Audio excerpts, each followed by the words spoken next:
Hello दोस्तों, मैं doctor Pallavi Bafna आपका अपने चैनल डॉक्टर बाफनास पर फिर से स्वागत करती हूँ। आशा करती हूँ कि आपने मेरे पहले वीडियो को देखा होगा जिसमें मैंने आपको वैरिकोज वेन्स के बारे में डिटेल इन्फॉर्मेशन दी थी। नहीं देखा होगा तो जाकर ज़रूर देखें और अगर पसंद आया हो तो लाइक और सब्सक्राइब करें। जैसे कि मैंने बताया था कि मैं अपने हर वीडियो में आपको अलग अलग हेल्थ प्रॉब्लम्स की जानकारी देती रहूँगी, तो आज भी मैंने ऐसा टॉपिक चुना है जिसके पीड़ित हर घर में पाए जाते हैं। यह ऐसा प्रॉब्लम है जिसके बारे में हर कोई बात करता है। तो क्या आप अंदाज़ा लगा सकते हैं? जी हाँ, आज का मेरा वीडियो है हेयर फॉल पर, जो एक बहुत कॉमन और बड़ी समस्या है। पूरी दुनिया में करोड़ों लोग इस तकलीफ से गुजर रहे हैं, जिसमें से 60% लोग मर्द हैं और 40% औरतें।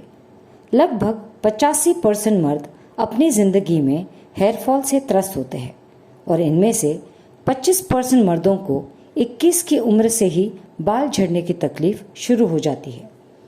25% महिलाओं को 50 की उम्र से कम की आयु से ही हेयर फॉल दिखने लगता है और 50 की उम्र को पार करते करते 50% महिलाओं को हेयर फॉल से जूझना पड़ता है।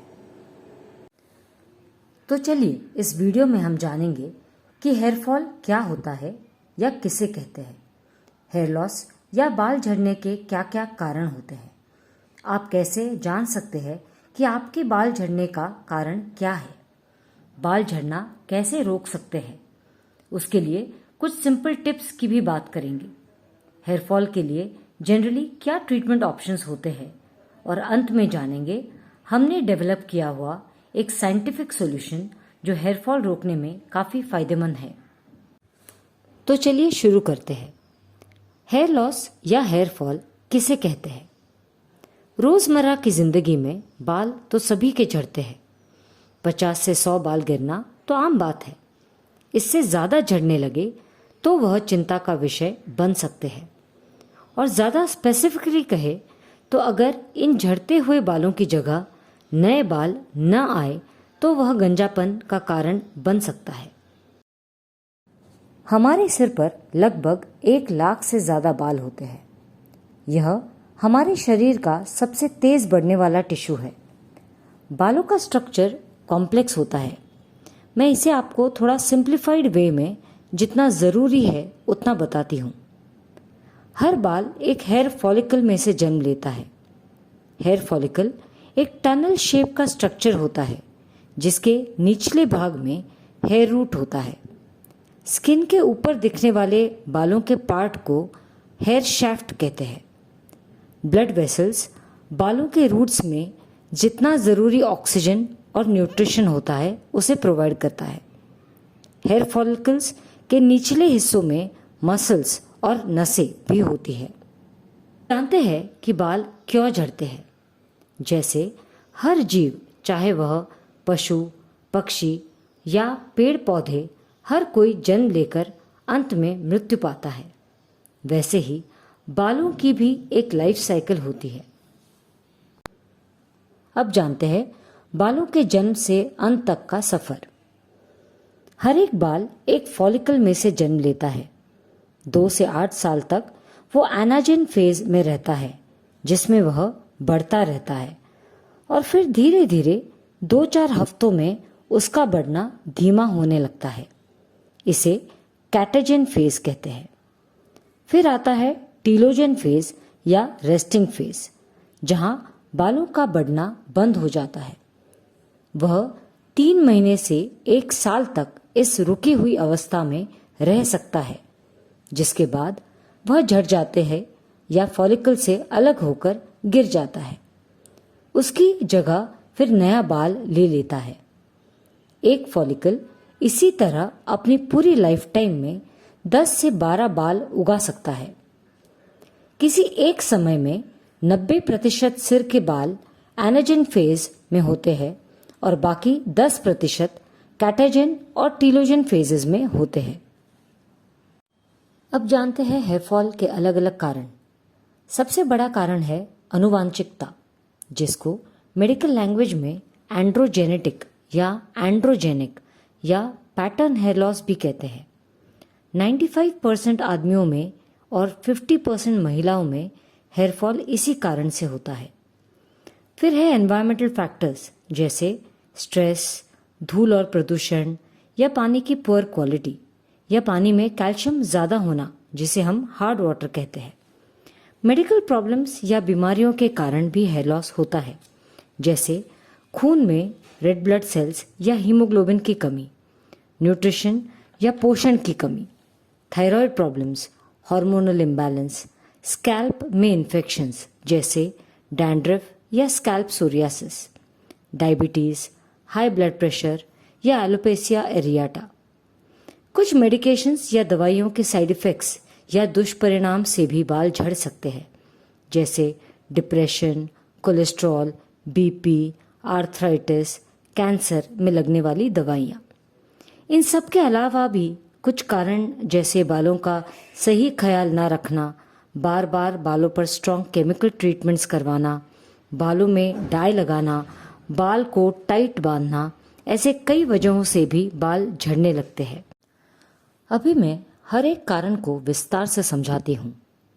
पहले बढ़ते हैं एंड्रोजेनेटिक या पैटर्न हेयर फॉल की तरफ।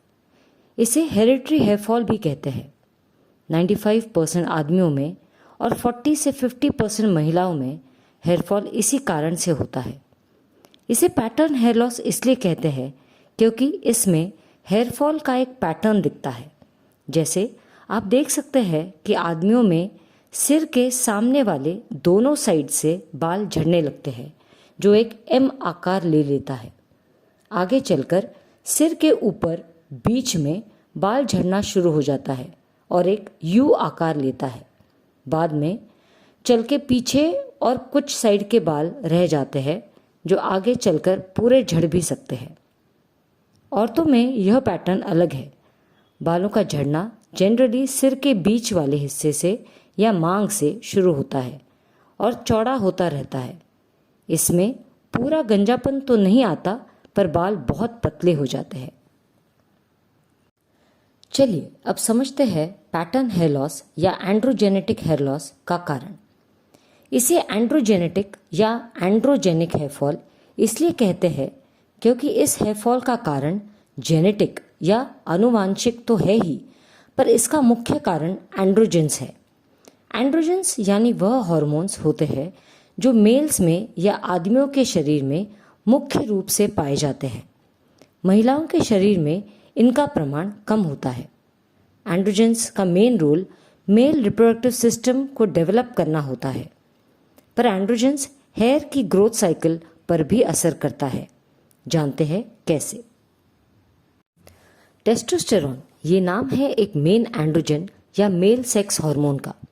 यह बॉडी में एक एंजाइम 5-अल्फा रिडक्टेज की मदद से डाईहाइड्रोटेस्टोस्टेरोन या शॉर्ट में DHT में कन्वर्ट होता है। यह DHT फिर खून की बहाव से हेयर फॉलिकल्स तक पहुंचता है। वहां पर स्थित रिसेप्टर्स से वह अटैच हो जाता है। इस अटैचमेंट की वजह से दो हानियां होती है। पहला, यह अटैचमेंट हेयर फॉलिकल्स को सिकुड़ देता है या श्रिंक करता है, जिससे बाल पतले होकर जल्दी टूटकर गिर जाते हैं। दूसरा, वह फॉलिकल्स में नए बाल नहीं आने देता या फिर उसे डिले कर देता है। तो जिस व्यक्ति के हेयर फॉलिकल्स DHT को सेंसिटिव है, उनके बाल झड़ते हैं और नए बाल आना बंद हो जाते हैं, जिसे एंड्रोजेनिक हेयर फॉल कहते हैं। किसी व्यक्ति की DHT सेंसिटिविटी उसके जेनेटिक मेकअप पर डिपेंडेंट होती है। इस टाइप के हेयर लॉस के लिए कुछ दवाइयाँ मार्केट में उपलब्ध है, जो या तो DHT का बनना या प्रोडक्शन कम कर देती है, या DHT को फॉलिकल्स पर स्थित रिसेप्टर्स से जुड़ने या अटैच नहीं होने देती। इनमें दो दवाइयों का चलन मार्केट में ज़्यादा है। एक है मिनॉक्सिडिल और दूसरा फिनेस्टेराइड। ये दवाइयाँ अपना असर 3 से 12 महीने में दिखाती है। कई लोगों को इन दवाइयों से अच्छा रिजल्ट मिलता है, पर ये दवाइयाँ सब पर लागू नहीं पड़ती और यह दवाइयाँ बंद करने पर वापस हेयर फॉल होता है। इन दवाइयों के कुछ दुष्परिणाम भी हैं, जैसे वज़न बढ़ना, सांस लेने में तकलीफ, धड़कनें तेज़ होना, छाती में दर्द, सेक्सुअल प्रॉब्लम्स, खुजली और सूजन। ये दुष्परिणाम जनरली सिंथेटिक या एलोपैथिक डीएचटी ब्लॉकर्स से होते हैं। इसका एक अच्छा विकल्प है नेचुरल डीएचटी ब्लॉकर्स जो प्लांट्स में पाए जाते हैं, जैसे आंवला, green tea, pumpkin seed oil और रोजमेरी ऑयल। यह असरदार भी है और इनके कोई गंभीर साइड इफ़ेक्ट्स भी नहीं हैं। चलिए अब मैं एक अल्प विराम लेती हूँ।